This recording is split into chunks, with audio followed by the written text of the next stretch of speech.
You must have stress or emotional pain because you care for or support your aging parent. Otherwise, you wouldn't have clicked on this video. Imagine if you could significantly reduce that stress and emotional pain starting today. I've got something that's going to truly help you de-stress. And I'm going to talk about a powerful model by Byron Katie that's going to help you do just that.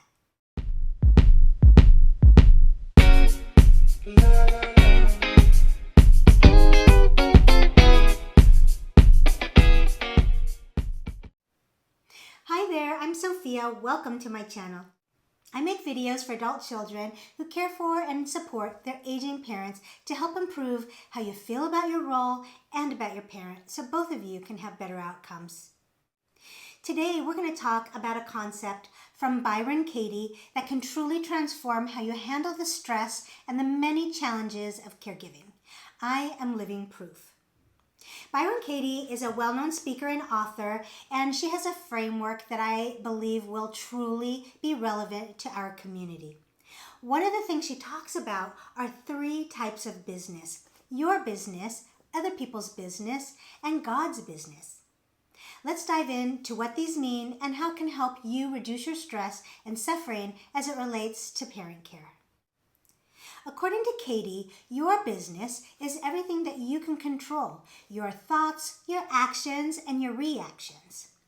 Other people's business, this includes everything that other people do, think, feel, or experience.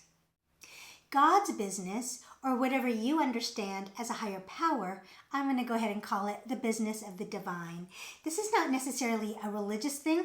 It's just everything that we humans have no direct impact over. Things like natural disasters or the weather. Most of the stress and suffering that we experience comes from trying to control other people's business or the business of the divine. Going into these places, it's stressful and frustrating and painful. And for those of us who are caring for our aging parents, shifting your focus can be a huge game changer in your stress level. Caring for an aging parent is filled with challenges that can easily cause you stress, anxiety, and worry. You might find yourself stressing about things like whether your siblings are going to ever step up and help with care. You worry about your parents' new diagnosis or the progression of their dementia. You worry that maybe they keep falling. You stress over dealing with the insurance companies and navigating the system, or even the heartbreaking reality that your parent might be at the end of their life and might pass away soon. There's so many things to worry about. But these concerns, while they're very understandable, they fall into the category of other people's business or the business of the divine. Here are some examples. If you have siblings who don't help you with care, you can't control whether they will ever be willing to step up and help. That's their business. Maybe your parent has cancer or dementia. The presence or progression of a disease is not something that you can control. You might be able to influence it by taking them to the doctor and getting treatment, but the ultimate outcome is the business of the divine. And insurance companies and the systems of Medicare and Medicaid, these large institutions, they operate beyond our control. These fall under other people's business. And your parent coming to the end of their life, it is the natural course of life and death, and this is something that we have zero control over. This is firmly the business of the divine. Trying to control business that is not yours will only lead you to frustration and suffering 100% of the time.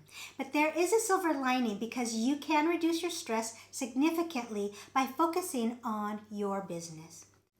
But how do you know if you're in someone else's business? Well, if you find yourself saying things like, somebody should be doing something, or they shouldn't be doing something, or they ought to be doing something, or I wish they would do something, or they wouldn't. If only they would do this. When you find yourself trying to control other people's situations, then you are in their business. How would it be if you were able to stop fighting against other people's business and the business of the divine and just accept the situation as it was, just as it was? If you could imagine that, then I bet a little bit of stress just came off of you, right? And if you could say to yourself, okay, this is not my business, I can't control it, what can I control? Well, here are some things that you have 100% control of. Your actions. You can control how you care for your parent and ensuring that they're comfortable and well supported and loving them no matter what's going on in their business. You can control your reactions. You can control how you respond in difficult situations, such as if your parent is falling or resisting your help or your siblings don't want to help you. And you can control how you take care of yourself. You can prioritize your own well-being, making sure that you're rested and healthy and to provide the best care possible to your parent. By shifting your focus to your own business, you're empowering yourself to take meaningful actions and reduce unnecessary stress. Katie's concept of staying in your own business, it's about focusing on what you can control, your own thoughts and actions and reactions and feelings, rather than to control everything and other people and worrying about things that are outside of your influence. It's not about giving up on your parent or not caring about them. It's about recognizing the limits of your control and responsibility and instead focusing on things that are in your hands, in your business. This can lead to a greater sense of peace and clarity and effectiveness in your own life and with your parent. And for those of you saying, well, I have to be in my parents' business because they can't care for themselves, or they're unsafe, or they're making horrible decisions, or they have dementia, isn't it my role to be in their business? What if they keep falling? Isn't it my job to prevent that from happening? And yes, of course it is, but that leads us to trying to get a little more in-depth understanding of what it actually means to be in someone else's business. Let's look at an example. Let's say your parent has been falling and they refuse to use a walker or to get a caregiver to help them out. They are not incompetent to make decisions. You just think they're making the wrong decision. You might think they should know they have to use a walker. They should get a caregiver. They should just listen to me. They shouldn't be so stubborn. They shouldn't make me worry so much. They shouldn't let themselves fall. You shooting all over the place is a clear indication that you're in your parents' business. And what do these kinds of thoughts make you do? Do they make you get upset at them, nag them, argue and fight, or threaten that you're going to put them in a nursing home? Do you threaten that you're not going to come over unless they do what you say? Do you beg them or try to bargain with them? You give them an ultimatum, or do you yell and storm out? How much stress and anxiety and suffering do these things give you? And what is it doing to your parent? You can intervene, love, and support them without getting in their business, without thinking that they should know better or that they should be doing something else. You do this by focusing on your own business, not theirs. Do you remember what we said your own business was? They are your thoughts, your actions, and your reactions. So let's look at these one at a time and see how you could stay in your own business and still be supportive to your parent. So instead of all that shooting, those shooting thoughts that cause you so much stress, instead you could think, my parent is doing what they think is best. Of course they fall. They're 90. It comes with the territory. They shouldn't listen to me. They should be making their own decisions as long as possible. They don't make me worry. More worry does not equal more love. And your actions that you could control could be to have a conversation with them. Tell them that they have a right to make their own decisions and love that they are trying to be independent. You could give them your suggestions and leave it at that.